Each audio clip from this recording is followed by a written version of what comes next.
2008 release ചെയ്ത പ്രണയകാലം എന്ന cinema നടി വിമല രാമനും നായകനായി കൊച്ചി ആലുവക്കാരനായ അജ്മൽ അമീർ എന്ന ചെറുപ്പക്കാരനും എത്തിയ സിനിമ. പടം അത്ര ക്ലിക്കായില്ലെങ്കിലും അതിലെ പാട്ട് സൂപ്പർ ഹിറ്റായി. ഒരു വേനൽപ്പുഴയിൽ തെളിനീരിൽ എന്ന ഗാനം ഇന്നും പാടി നടക്കാത്തവരില്ല.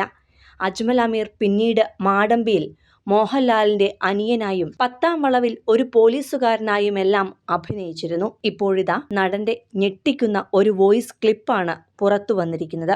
ന്യൂസ് 18 കേരള ചാനലിലൂടെ വോയിസ് ക്ലിപ്പ് പുറത്തു വന്നതിനു പിന്നാലെ സോഷ്യൽ മീഡിയയിൽ മുഴുവൻ സംഭവം പാറി നടക്കാനും തുടങ്ങി. ഇതോടെ കൂടും കുടുക്കയുമെടുത്ത് സോഷ്യൽ മീഡിയ അക്കൗണ്ടുകൾ മുഴുവൻ പൂട്ടി ഓടിയിരിക്കുകയാണ് നടൻ അജ്മൽ അമീർ. നടന്റെ പുറത്തു വന്ന ഒരു പെൺകുട്ടിയുമായുള്ള വോയിസ് ക്ലിപ്പിൽ പറയുന്നത് ഇങ്ങനെയാണ്. ഹായ് എന്നു പറഞ്ഞ് വീഡിയോ കോൾ തുടങ്ങുന്നതും പിന്നാലെ വീഡിയോ ഓഫ് ചെയ്ത് വോയിസിലേക്ക് കോൾ മാറുന്നതും കാണാം. തുടർന്ന് വൃത്തിയാക്കേണ്ടേ നിന്റെ മേലൊക്കെയെന്ന് അജ്മൽ പറയുന്നതും എന്തിനാ എന്ന് പെൺകുട്ടി ചോദിക്കുന്നതും കേൾക്കാം. അതിനുശേഷം നടൻ പറയുന്നത് മ്യൂട്ട് ചെയ്തിരിക്കുകയാണ്. അത് കേട്ട് താൻ മാരീഡ് അല്ലേ എന്ന് പെൺകുട്ടി ചോദിക്കുന്നുണ്ട്. താൻ ഇതൊക്കെ എന്തിനാ അറിയുന്നേ? നമുക്കൊരുമിച്ച് ടൈം സ്പെൻഡ് ചെയ്യാനല്ലേ? ഞാനൊരു 6:30, 7 ഒക്കെ ആകുമ്പോൾ വരാം. തനിക്ക് രാവിലെ പോയാൽ പോരെ എന്നൊക്കെ നടൻ ചോദിക്കുന്നുണ്ട്. അപ്പോൾ ഞാൻ എവിടെ നിൽക്കുമെന്ന് പെൺകുട്ടി ചോദിക്കുമ്പോൾ താമസിക്കാൻ ഞാൻ സ്ഥലം അറേഞ്ച് ചെയ്യാമെന്നും നടൻ പറയുന്നുണ്ട്. ഇത്തരത്തിൽ വിവാഹിതനും 2 കുട്ടികളുടെ പിതാവുമായ അജ്മലിന്റെ ഭാഗത്തു നിന്നും ഒരിക്കലും പ്രതീക്ഷിക്കാനാകാത്ത ഫോൺ കോൾ ആണ് ഇപ്പോൾ പുറത്തു വന്നിരിക്കുന്നത്. മലയാളത്തിലും മറ്റ് ഭാഷകളിലുമൊക്കെ തന്റേതായ ഇടം കണ്ടെത്തിയ അജ്മൽ ഇന്നലെ മുതൽ സോഷ്യൽ മീഡിയയിൽ ഈ ഫോൺ കോളിന്റെ പേരിൽ നിറയുകയാണ്.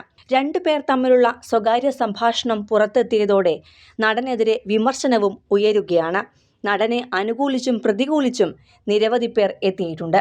മാത്രമല്ല നടനെതിരെ ട്രോളുകളും എത്തിയതോടെ നടൻ എയറിലായിരിക്കുകയാണ്. എന്നാൽ അജ്മൽ അമീർ ഇതുവരെ ഇതിനെക്കുറിച്ച് പ്രതികരിച്ചിട്ടില്ല. പ്രണയകാലം എന്ന ചിത്രത്തിലൂടെ സിനിമാ ലോകത്തേക്ക് കടന്നു വന്ന നടനാണ് അജ്മൽ അമീർ. കരിയറിന്റെ തുടക്കത്തിൽ തന്നെ മികച്ച വേഷങ്ങൾ അജ്മലിനെ തേടിയെത്തിയിരുന്നു. ആദ്യ മലയാള സിനിമയ്ക്ക് പിന്നാലെ തന്നെ തമിഴിലേക്കും അദ്ദേഹം എത്തി. തമിഴിലും മാത്രമല്ല തെലുങ്കിലും അജ്മൽ തന്റെ സാന്നിധ്യം അറിയിച്ചു.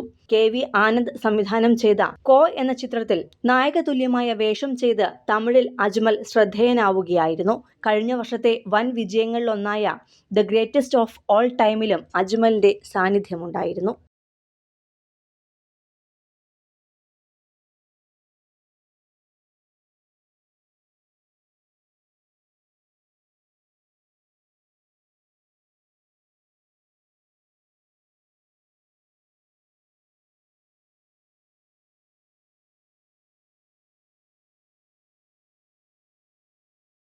കൂടുതൽ സിനിമ, സീരിയൽ, ചാനൽ വാർത്തകൾക്കും നിങ്ങളുടെ പ്രിയപ്പെട്ട താരങ്ങളുടെ എക്സ്ക്ലൂസീവ് അഭിമുഖങ്ങൾക്കുമായി സബ്സ്ക്രൈബ് ചെയ്യാൻ മറക്കല്ലേ.